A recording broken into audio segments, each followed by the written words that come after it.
সকালটা শুরু হলো একটা নতুন দিনের বাজারে যাওয়ার সাথে, কিন্তু বাজারে এসে পৌঁছাতেই হঠাৎ শুরু হলো এই প্রচণ্ড বৃষ্টি। সকাল সকাল ঝাঁপিয়ে বৃষ্টি পড়ার এই সাউন্ডটা মনটা জড়িয়ে দিল।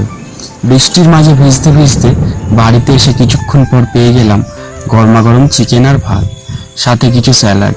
তোমাদের কাদের এরকম লাল লাল চিকেন কষা খেতে ভালো লাগে আমাকে কমেন্টে জানিও। চিকেন কষাটা দেখতে যেমন সুন্দর লাগছিল, খেতে তার থেকে বেশি ভালো লাগছিল। এমন বৃষ্টির দিনে সত্যি এরকম খাবারের তুলনা হয় না। বিকেলের দিকে ছাদে উঠে দেখলাম আকাশের এই অপূর্ব রূপ। মেঘেরা কেমন লুকোচুরি খেলছিল। মনে হচ্ছিল কখন কোথায় বৃষ্টির রূপে নেমে পড়বে এই মাটির ওপরে। আর ছাদের ওপর থেকে সূর্যাস্তের এই দৃশ্যটা ছিল একদম অনবদ্য। এরপর সন্ধ্যা হতেই বেরিয়ে পড়লাম।